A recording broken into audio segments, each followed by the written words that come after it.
Howdy folks, how's it going? A gray day here in Northern California. This is Lake Mendocino in Mendocino County, which is the area that I was raised in. So I'm just kind of getting out here on a hike, stretching the legs and stuff. So this video is on the subject of one of the greatest spiritual misunderstandings. And I've basically covered this in one angle or another in various other videos, but I had a specific point that I wanted to make. It's kind of related to the video that I just did on the subject of Buddhism and some of what I see as fundamental flaws in Buddhism and really in many spiritual and religious paths in general. And it is around the concept of attachment. So one of the Four Noble Truths in Buddhism is that desire is the cause of all suffering. And as I talked about in that other video, then rather than desire, it might be better to use the word attachment, that attachment is the cause of all suffering. And I completely agree with this, that attachment is a matter of resistance to what is. If your house burns down, if you lose your job, if your girlfriend breaks up with you, then this can throw a person into a great deal of inner turmoil and emotional, psychological anguish, otherwise known as suffering. And what is going on there is resistance of one's consciousness to that which is, to what has transpired, to the now, to reality. That, you're not being subject to being harmed by anyone in particular in that kind of a scenario, presumably. Depends on the breakup, obviously, or whatever, but assuming, you just experience something unfortunate in your life, you're otherwise fine, but you're going through this inner trauma as a result of it, then it is because of attachment within your consciousness to what has transpired, which is taking you out of the now, of the moment. You're now stuck in the past, and we're all stuck in the past to some extent or another. But these kinds of events in particular tend to stop your forward progression and leave you frozen in the past. And there's the whole subject of, well, isn't the present moment all that exists? And that's kind of a whole nother discussion of how that works. But just in a nutshell, yes, the present moment is all that exists, but it is a moving, ever-changing, progressing present moment. And so when something difficult transpires in one's life, and then you're experiencing that suffering as a result of attachment, then basically you've clamped down on your energy field, is what's going on. It isn't that you're actually literally in the past. You're still here, obviously, in the present moment. But due to a circumstance of the past, you have clamped down on your energy field. And I'll explain what that means a little bit further. But first, then I want to take a look at two different approaches for dealing with this concept of attachment. Make sure to get some views of the hike here. Not exactly the most beautiful landscape or anything, but at least it's quiet and getting out in nature and hearing the birds and stuff. So, attachment. What then is the resolution to attachment? So, two different people can come to that same conclusion of, well, attachment is the problem. I'm attached here. And then fly off in two completely opposing directions. And so that's the point of this video, is to explore these two different directions that one can go in. And so there are two different words that sum up these two different directions that one can go in. One is, as an antidote to attachment, detachment. The other one is non-attachment. And these are complete opposites, even though they might sound the same. Detachment, then, is a way of dealing with one's attachment, one's resistance, one's challenging, unpleasant feelings and emotions as a result of life, by withdrawing. By withdrawing from the situation with your consciousness, by separating from one's true feelings and emotions and desires and whatnot. Non-attachment is completely and utterly different. Non-attachment is that you go so deeply into reality that you go through it. It is the opposite of withdrawal. It is complete immersion in life and whatever has transpired.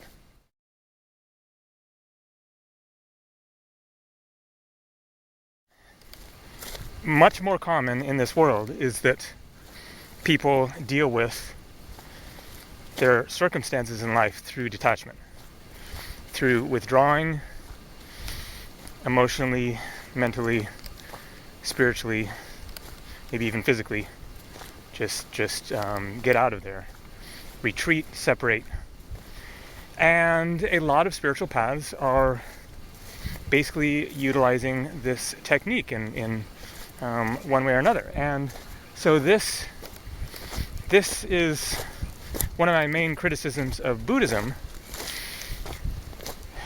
even though, certainly depending on the teaching, the teacher, the interpretation, etc., then some could certainly understandably say that's not true, that Buddhism is not advocating withdrawal from life. But it is simply my observation, having been to many different Buddhist happenings, been to workshops, seen ceremonies, heard many different lectures and teachings, been to Buddhist countries and seen their various traditions, which are quite beautiful and awesome. This is not a slam of Buddhism, but my overall impression of Buddhism is that it is, to some extent, on this path of detachment. In particular regarding the lower self and emotional energies, and the body and sensuality and sexuality and the feminine. That I see a real denial of the feminine in Buddhist philosophy, personally. Buddhist monks are supposed to be what do you call it? Not have sex. I'm actually not certain if that's a rule or not, and it may depend on the strain of Buddhism as well. But when you think of the Buddhist nuns, first of all, they are treated as inferior, basically. The Buddhist monks are very much revered, and they're sort of not supposed to really interact with women to some extent, or like shake their hands. And then Buddhist nuns are expected to shave their heads, and hair is really a symbol of sensuality, especially of the feminine. And then they put on these robes, and they all look the same, and so I don't see a real honoring of the true feminine nature in Buddhism myself. But this video isn't really about just focusing on Buddhism, but that is just an example of what I would call detachment from reality, from consciousness, because the feminine energy is an essential component of consciousness, and any path of true oneness, wholeness, unity must incorporate all aspects of consciousness, including the full nature of the feminine energy, which is feeling, emotion, sensuality, sexuality, passion, desire, etc. Spontaneous, creative, life force energy. And so, there you go, that's detachment. Withdrawing from reality, withdrawing from one's consciousness. And oftentimes what this means is withdrawing into the mind. I've mentioned in many videos how the mind is not all that there is to consciousness, that it is only one aspect of consciousness. Gonna catch my breath here. And so, a very common way that the masculine energy especially separates, withdraws from reality is by retreating into the mind. So non-attachment then would be a matter of penetrating into reality, into oneself, so deeply that you go through whatever it is that you are stuck in. So if your house burns down, your girlfriend leaves you, you get fired from your job, whatever, and this results in trauma within yourself, and so you're stuck in this emotional anguish, then rather than dealing with it by rationalization, retreating into the mind, by telling yourself that it's all temporary and impermanent anyways, and so there's no point in getting dragged down into, check out this old abandoned building here, telling yourself that there's no point in getting dragged down into all these negative emotions that are only going to cloud your consciousness and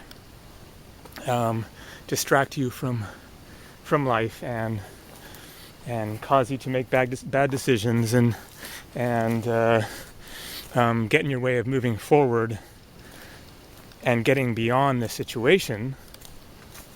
Instead of dealing with things that way, non-attachment would be to fully and completely acknowledge and recognize what is going on within your consciousness and completely dive into it.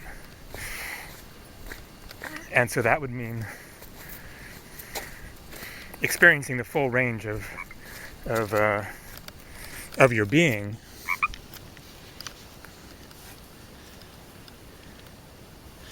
which might mean facing your anger over the situation, facing your fears that are arising over the situation, facing your sadness and grief over the situation, your resentment, your desire for revenge, your jealousy, your shame, your guilt, all that negative stuff, and seeking to discover the profound lesson that can be learned through acknowledging and getting more acquainted with everything that has arisen within one's consciousness. Instead of saying, well, this stuff is lower, it's inferior to me, I'm better than that, it's an impediment to my spiritual growth and to my clear sight and to my image of myself. Instead, to acknowledge that, well, this stuff is going on within me. I can deny it, or I can acknowledge it and work with it and make that conscious choice and intention to go deeper into oneself and embrace all that is happening there, which in a practical sense could be done in a variety of different ways. It could be meditation. It could be rebirthing. You can check that up online if you're curious what that is. It could be some form of counseling. It could be dancing it out, creating some artwork, going on a hike to ponder and consider and seek to understand what is going on. There's no specific thing that one would need to do in order to take that approach, but simply to have that awareness and that consciousness of seeking to go deeper into reality instead of get out of it, because that is really the conundrum that we are all facing, is of having retreated from reality and ourselves in the past, and thus being in a state of lack of wholeness within our beings, and trying to figure out how to reverse that, what the problem is, what's going on. And the problem is separating from reality and from the truth of our being. And so the answer then is to get more connected and go deeper into it. And so I'm an advocate of immersing oneself in life, in the body, in the emotions, trusting one's intuition, not following a guideline of you should do this or should do that, but trusting your own inner wisdom to guide the way, and to embrace this human life as fully divine and a incredible opportunity and school of learning for getting more in touch with the self and penetrating one's consciousness deeper into reality. All right, starting to rain here a little bit. I'm under a tree. So just a couple of other thoughts that I wanted to tack onto the end of this, because I sort of forgot to make like the most important point, which is that how this approach of going deeply into reality is non-attachment versus detachment, is that through immersing oneself completely and fully into whatever is going on within one's consciousness, then you transmute it. That to a great extent, the various circumstances that arise in our life, first of all, through the law of attraction, then these circumstances are arising in our life precisely because there is denied stuff within us that is drawing to us those experiences that match that vibration of our being. So, for example, your house burns down, and this brings up a whole bunch of feelings and emotions and everything, and gets you stuck in those aspects of one's consciousness. But in fact, what is transpiring to a great extent, when it isn't a matter of somebody actually causing us direct harm, which is different. If you're in an abusive relationship, you fall off a cliff and hurt yourself really badly, whatever. It's kind of a mix of some of these events are causing us additional pain, but simultaneously they are triggering us. Basically, they're bringing stuff up in us, and so this is especially what's happening when somebody goes ballistic over something that doesn't warrant that response. It's triggering their denied anger. People that get angry over every little thing, it's because they're carrying this denied anger within them. And so these events are specifically intended to wake stuff up within us. And so that is why it is important to acknowledge and work with whatever arises within us, so that can be truly and completely and fully resolved and released from our consciousness. So that's how it's a matter of non-attachment, is that you go through it, you wrestle with it, you get lost in it perhaps to some extent, but then you come to understand it, and you evolve your consciousness and your understanding of yourself in the process of facing what the truth of your being is, rather than holding on to an ideal of who you want to be, how you should feel, how you should deal with a situation, etc. Instead, taking an approach of honesty towards yourself. And so how this then leads to ultimate non-attachment and thus lessened suffering is that the circumstances that transpire in your life start to not trigger as much stuff in you because you've resolved them previously. So take that person that gets angry all the time. If that person, generally when somebody is like that, they're very unconscious about it, right? If you were to tell them, why are you angry all the time, then they would just get angry at you again and say that you're completely wrong and you're projecting on them or whatever. They're in complete denial about the way that they actually feel. Now, if that person were to come to consciousness and awareness of his real feelings there, and then deal with it, face it, work with it in some way, and actually truly and completely release it from his being in some way, then that aspect of his soul would be resolved, and he wouldn't be getting angry at stuff all the time. The same things would happen, and he'd be in a state of peace over it because he faced what was truly going on within himself.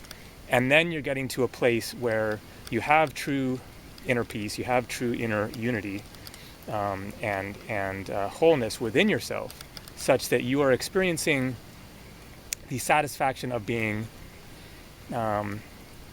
purely because of the connection within yourself, to yourself and to the divine. And as a result, the outer circumstances don't move you as much.